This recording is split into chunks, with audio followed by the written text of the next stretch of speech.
آپ میں سے زیادہ تر نے اپنی زندگی میں کبھی نہ کبھی تو آن لائن فوڈ آرڈر کیا ہوگا، ہے نا؟ ڈرائیور کو آپ نے ایپ پر ٹریک بھی کیا ہوگا، ایک ایک لمحہ اسے قریب آتا ہوا بھی دیکھا ہوگا۔ مگر آپ نے کبھی سوچا ہے اس رائڈر کی رات کیسے گزرتی ہوگی؟ کیسے حالات سے آئے دن اس کا واسطہ پڑتا ہوگا؟ نہیں نا؟ تو سوچو آپ کو اپنا کھانا مل جائے، ہر چیز ٹھیک لگ رہی ہو، لیکن وہ دینے والا وہ واپس اپنی منزل پر نہ پہنچ سکے، نہ تو کوئی آخری کال کی ہو اس نے، اور نہ ہی اس کی طرف سے کوئی چھوڑا گیا میسج کسی کو ملا ہو۔ بائک اس کا فصلوں میں گرا ہوا ملے، جبکہ فون اس کا ویرانے میں بجتا ہوا پڑا ہو، مگر رائڈر اس کا کوئی علم نہ ہو، جیسے چند لمحوں میں اسے زمین نگل گئی ہو یا آسمان۔ ایسا ہی ایک واقعہ پچھلے سال بلال نامی ایک رائڈر کے ساتھ پیش آیا۔ میں پچھلے کوئی 4 ماہ سے ایک فوڈ ایپ کے ساتھ جڑا ہوا تھا۔ اس فوڈ ایپ کا نام میں کسی وجہ سے مینشن نہیں کرنا چاہتا۔ خیر، میں دن کو پہلے ٹائم یوں نہیں جاتا اور سیکنڈ ٹائم میں ڈیلی چند آرڈرز ڈیلیور کر دیا کرتا۔ اتنے پیسے بن جاتے کہ میرے ہاسٹل کا خرچہ نکلا رہتا۔ انہی دنوں مجھے ایک دوست نے مشورہ دیا کہ رات کو آرڈرز کافی اچھے آتے ہیں اور کئی بار اچھی بلی ٹپ بھی مل جاتی ہے، تو تم دن کے بجائے رات کو ڈیلیوریز کیا کرو۔ پہلے میں تھوڑا سا ہچکچایا، مگر پھر سوچا اگر 3-4 آرڈر بھی ڈیلی مل جائیں تو میرا کافی ٹائم بھی بچ جائے گا اور جیب بھی بھری رہے گی۔ سو میں نے رات کو آرڈرز لینا شروع کر دیے۔ وہ میری 5ویں رات تھی۔ باہر آسمان پر بادل بہت تیز گرج رہے تھے اور ساتھ میں ہلکی ہلکی بارش بھی شروع ہو چکی تھی۔ میں آرڈر کے انتظار میں کافی دیر سے بیٹھا ہوا تھا کہ میرا موبائل بجا۔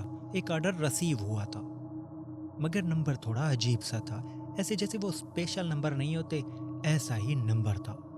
لوکیشن شہر سے تھوڑا دور ایک نئی سوسائٹی کی تھی۔ میں نے ایک نظر باہر دیکھا، آسمان پر گہرے بادل بن چکے تھے، ایسے لگتا تھا جلدی بہت تیز بارش ہونے والی تھی۔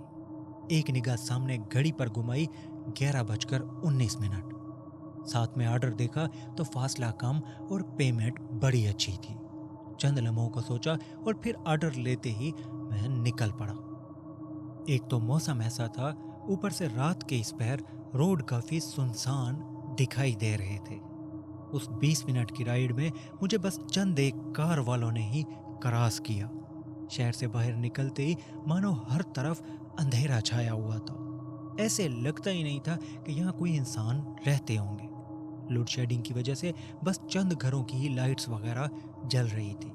مجھے تھوڑا سا ڈر ضرور محسوس ہو رہا تھا، مگر مجھے پتا تھا بس آرڈر دینا ہے اور فوراً سے واپسی آنا ہے، اس لیے بس جلدی جلدی سے اسی طرف جا رہا تھا۔ یہ اس سوسائٹی میں میرا پہلا آرڈر تھا۔ اندر ہو کا عالم تھا، کوئی آواز نہیں، کسی گھر سے آتی کوئی روشنی نہیں۔ وہ سوسائٹی ابھی صحیح طرح سے بنی ہوئی نہیں تھی، بس چند گھر ادھر ادھر بن گئے تھے۔ میں انہی کے درمیان سے ہوتا ہوا سیدھا آرڈر والی جگہ کی اور جا رہا تھا۔ وہ گھر سب سے آخر میں مانو ایک کونے میں الگ تھلگ سا تھا۔ میں نے بائک روکی، باکس نکالا اور گیٹ کی طرف بڑھا۔ میری توجہ کے بالکل خلاف وہ گھر انتہائی پرانا سا تھا، حالانکہ اس سوسائٹی کو بنے میں بھی کوئی 2-4 سال ہی ہوئے تھے، مگر یہ گھر تو انتہائی پرانا لگ رہا تھا، ٹوٹا پوٹا ہوا سا، ایسا کہ کسی بھی لمحے گر جاتا۔ میں نے دروازے پر دستک دی، مگر کوئی آواز نہیں آئی۔ 2-3 بار دستک دینے پر مجھے اندازہ ہو گیا کہ میں شاید بھول گیا ہوں یا پھر کسی نے مذاق کیا ہے۔ میں باکس لیے ابھی واپس پلٹ ہی رہا تھا کہ کسی نے اونچی آواز میں کہا، اندر رکھ دو۔ میں ایک لمحے کو چونک گیا، آواز کا اندازہ لگانے لگا کہ وہ مرد کی تھی یا عورت کی، مگر پھر ذہن کو جھٹکا دیتے ہوئے میں گھر کا دروازہ کھول کر اندر بڑھنے لگا۔ وہ گھر گندگی کا ڈھیر تھا، ایسا کسی صورت نہیں لگتا تھا کہ وہاں کوئی انسان رہتا ہوگا۔ میں نے ہال کا دروازہ کھولا، سامنے سے آتی ایک چھوٹی سی روشنی کے علاوہ وہاں کوئی نہیں تھا، ہر طرف اندھیرا چھایا ہوا تھا۔ میں نے آواز دی، یہ اپنا آرڈر لے لے، سامنے ٹیبل پر رکھ دو، پیمنٹ میں نے آلریڈی کر دی ہے۔ وہ آواز ایک روم سے آ رہی تھی، شاید وہ کوئی 50 سالہ